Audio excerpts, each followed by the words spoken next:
സന്നിധാനം അക്ഷരാർത്ഥത്തിൽ മകരവിളക്ക് ദർശനത്തിനായി ഒരുങ്ങിക്കഴിഞ്ഞിട്ടുണ്ട്. ഒപ്പം മാതൃഭൂമി ന്യൂസും ഈ മകരവിളക്കിന്റെ ഓരോരോ നിമിഷങ്ങളും അതിന്റെ ഭക്തി സാന്ദ്രമായ ഓരോ നിമിഷങ്ങളും പ്രേക്ഷകരിലേക്ക് എത്തിക്കാനുള്ള വിപുലമായ ഒരുക്കങ്ങളുമായി സജ്ജമാണ്. എനിക്കൊപ്പം ആർ അനന്തകൃഷ്ണനും കണ്ണൻ നായരുമുണ്ട്.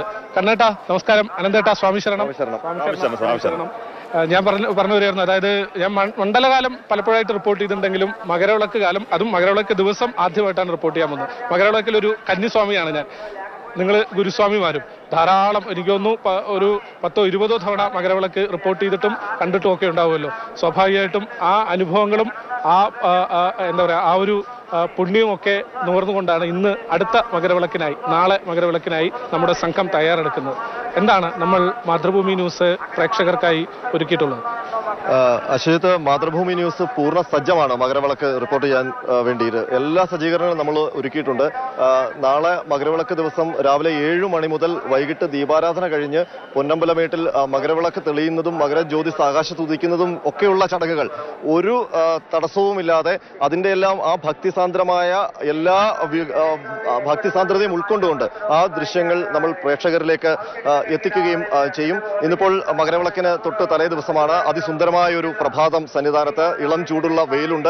കിഴക്ക് പൊന്നമ്പലമേട്. നാളെ എല്ലാ കണ്ണുകളും വൈകുന്നേരം ദീപാരാധനയ്ക്ക് ശേഷം പൊന്നമ്പലമേട്ടിലേക്കാണ് നോക്കി നിൽക്കുന്നത്. ആ പൊന്നമ്പലമേട് ഇപ്പോൾ മഞ്ഞ് മൂടി കിടക്കുകയാണ്. ഇളം വെയിൽ സന്നിധാനത്തേക്ക് വരുന്നു. സന്നിധാനത്ത് ഭക്തജന പ്രവാഹം തുടരുന്നുണ്ട്. ഇന്നലെ സന്നിധാനത്ത് തിരക്ക് കുറവായിരുന്നെങ്കിലും ഇന്നിപ്പോൾ ഭക്തജന പ്രവാഹം തുടങ്ങിയിട്ടുണ്ട്. ഇപ്പോൾ വരുന്ന ഈ അയ്യപ്പ ഭക്തരൊന്നും മലയിറങ്ങിയില്ല. അവർ നാളെ മകരവിളക്ക് കണ്ടു തൊഴുതു മാത്രമേ സന്നിധാനം വിടുകയുള്ളൂ. അവരെല്ലാം പാണ്ഡ്യത്താവളത്താണ് ഇന്ന് താവളമൊരുക്കുന്നത്. നേരത്തെ തന്നെ പാണ്ഡ്യത്താവളത്ത് അയ്യപ്പ ഭക്തർ എത്തിയിട്ടുണ്ട്. ഏതായാലും മാതൃഭൂമി ന്യൂസ് ഈ ഭക്തിസാന്ദ്രമായ അന്തരീക്ഷം പ്രേക്ഷകരിലേക്ക് എത്തിക്കാൻ എല്ലാ സജ്ജീകരണങ്ങളും ഒരുക്കി കഴിഞ്ഞു. ഒരുപാട് ഭക്തർ ശബരിമല സന്നിധാനത്തേക്ക് മകരവിളക്ക് തൊഴാൻ വേണ്ടി എത്തും. സ്ഥിരമായി എത്തുന്ന അനേകം ഭക്തരുണ്ട്. പക്ഷേ മകരവിളക്കിന് സന്നിധാനത്ത് എത്താൻ കഴിയാത്ത അതിലധികം ഭക്തർ പുറത്തുണ്ട്. അവർക്ക് വേണ്ടി കൂടിയാണ് മാതൃഭൂമി ന്യൂസ് ഈ സജ്ജീകരണങ്ങൾ ഒരുക്കിയിരിക്കുന്നത്. അതുകൊണ്ടാണ് ഞാൻ നേരത്തെ പറഞ്ഞത്, ഇവിടെയുള്ള ഈ ഭക്തിസാന്ദ്രമായ അന്തരീക്ഷത്തിന്റെ അംശം ഒട്ടും ചോരാതെ മാതൃഭൂമി ന്യൂസ് ഓരോ ദൃശ്യങ്ങളിലും ഇവിടെ എന്താണോ നമുക്ക് ലഭിക്കുന്ന വികാരം, അതേ വികാരത്തോടു കൂടി തന്നെ, അതേ ഭക്തിസാന്ദ്രതയോടുകൂടി തന്നെ ആ ദൃശ്യങ്ങൾ പ്രേക്ഷകരിലേക്ക് എത്തിക്കുകയും ചെയ്യും. ഇപ്പോൾ കണ്ണൻ നായർ കൂടി നമ്മളോടൊപ്പം ചേരുന്നുണ്ട്. കണ്ണൻ, എത്രാമത്തെ മകരവിളക്ക് റിപ്പോർട്ടിംഗ് ആണെന്ന് ചോദിക്കണ്ട. ഇത്തവണ എന്തൊക്കെയാണ് പ്രത്യേകതകൾ ഇവിടെ വന്നു കാണുമ്പോൾ? ഓരോ സമയത്തും നമ്മൾ മകരവിളക്ക് റിപ്പോർട്ട് ചെയ്യാൻ വരുമ്പോൾ നമുക്ക് പുതിയൊരു അനുഭവം. അശ്വജിത്ത് പറഞ്ഞതുപോലെ അശ്വജിത്ത് കന്നിസ്വാമിയാണ്. അതുപോലെ തന്നെ മകരവിളക്കിന് വരുന്ന സമയത്ത്, റിപ്പോർട്ടിങ്ങിന് വരുന്ന സമയത്ത്, അല്ലെങ്കിൽ ശബരിമല റിപ്പോർട്ടിങ്ങിന് വരുന്ന സമയത്ത് നമ്മളൊരു കന്നിസ്വാമിയുടെ മനസ്സുമായിട്ടാണ് ഇവിടേക്ക് വരുന്നത്. ഇവിടെ വന്ന് അതിലേക്ക് അങ്ങ് അലിഞ്ഞു ചേരുന്ന ഒരു സാഹചര്യം. ആ ഒരു മാനസികാവസ്ഥ എന്താണോ, ഇവിടുത്തെ ഭക്തരുടെ അവസ്ഥ എന്താണോ, ഇവിടുത്തെ അന്തരീക്ഷം എന്താണ്, ഈ 18 മലകൾക്ക് ചുറ്റുമുള്ള ശരണവിളികളുടെ ആ ധ്വനി എന്താണ് എന്ന് കൃത്യമായി പ്രേക്ഷകരിലേക്ക് എത്തിക്കാൻ വേണ്ടിയുള്ള എല്ലാ ക്രമീകരണങ്ങളും തയ്യാറാക്കിയിട്ടുണ്ട്. വിവിധ സ്ഥലങ്ങളിൽ ക്യാമറ ക്രമീകരിച്ച് ക്യാമറ ചീഫ് ബിജു ഭാസ്കറിന്റെ നേതൃത്വത്തിൽ തന്നെ നമ്മുടെ വിദഗ്ധരായിട്ടുള്ള ക്യാമറമാരുടെ നേതൃത്വത്തിലൊക്കെ തന്നെ വലിയ രീതിയിലുള്ള ക്രമീകരണങ്ങൾ ഏർപ്പെടുത്തിയിട്ടുണ്ട്. ഇവിടേക്ക് വരുന്ന സമയത്ത് മലയവിട്ടുന്ന സമയത്തൊക്കെ തന്നെ നമ്മൾ ഒരുമിച്ചാണ് മലയവിട്ടത്. ആ സമയത്ത് കൊച്ചു സ്വാമിമാർ, കുഞ്ഞ് മാളികപ്പുറങ്ങൾ, കുഞ്ഞയ്യപ്പന്മാർ, കന്നിസ്വാമിമാരൊക്കെ തന്നെ അവർക്ക് വലിയ പ്രതീക്ഷയാണ്. അവർക്ക് എന്താണ് അവിടെ സംഭവിക്കാൻ പോകുന്നത്, അവർക്ക് ആദ്യമായിട്ടായിരിക്കും വരുന്നത്. ആ ഒരു കാഴ്ച പല ആൾക്കാർക്കും, കേരളത്തിന്റെ പല ഭാഗത്തുള്ള ആൾക്കാർക്ക് അല്ലെങ്കിൽ അയ്യപ്പ ഭക്തന്മാർക്ക് കണ്ടിട്ടുണ്ടാവില്ല. ആ കാഴ്ചകൾ, ആ സന്ദർഭങ്ങൾ, അവിടുത്തെ നടക്കുന്ന പൂജകൾ എല്ലാം തന്നെ പ്രേക്ഷകർക്ക് എത്തിക്കാനുള്ള ക്രമീകരണമാണ്. കണ്ടല്ലേ, ഇപ്പോൾ തന്നെ ഫ്ലൈ ഓവർ പൂർണ്ണമായും നിറഞ്ഞ് കവിഞ്ഞിരിക്കുന്ന ഒരു സാഹചര്യമാണ്. ഈ വരുന്ന ജനങ്ങൾ ആരും തിരിച്ചു പോകത്തില്ല. നാളെ മകരവിളക്ക് കാണാൻ സാധിക്കുന്ന പാണ്ഡ്യത്താവളത്തായാലും ഹിൽ ടോപ്പിലായാലും അവിടെ ഒരു ഹെലിപ്പാഡുണ്ട്. നേരത്തെ ഇന്ദിരാഗാന്ധി വരാൻ വേണ്ടി തയ്യാറാക്കിയ ഒരു ഹെലിപ്പാഡാണ്. അവിടെ ആ ഹെലിപ്പാഡ് അടക്കമുള്ള സ്ഥലങ്ങളിലൊക്കെ തന്നെ നിന്ന് കഴിഞ്ഞാൽ പൊന്നമ്പലമേട്ടിലെ മകരവിളക്ക് കാണാൻ സാധിക്കും.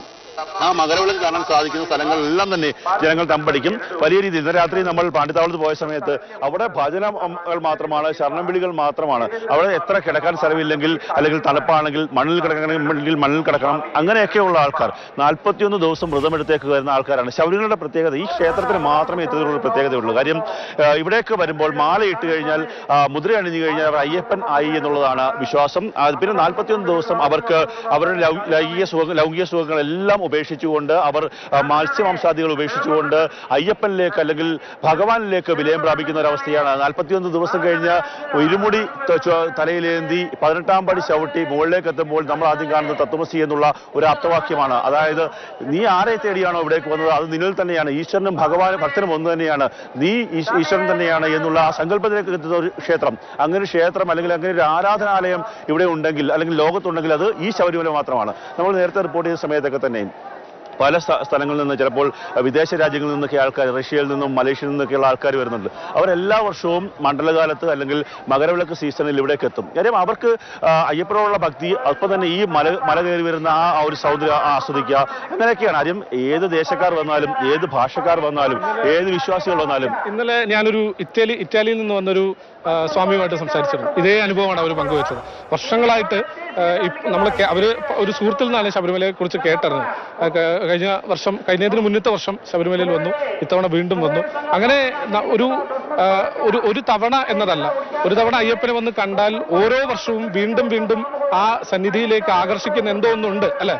തീർച്ചയായിട്ടും. മനസ്സിലുള്ള ഒരു കാര്യം കൂടെ, നമ്മുടെ ഇത് പറഞ്ഞു വരുമ്പോൾ നമ്മുടെ മതമൈത്രിയുടെ കേന്ദ്രമാണ്. കാര്യം അയ്യപ്പനെ കാണുന്നവർ വാവരെയും കാണുന്നു. നമ്മുടെ ഈ ലോകത്ത് ഇത്രയും മതമൈത്രിയുള്ള ഒരു സ്ഥലം കാണാൻ പറ്റുമോ നമുക്ക്?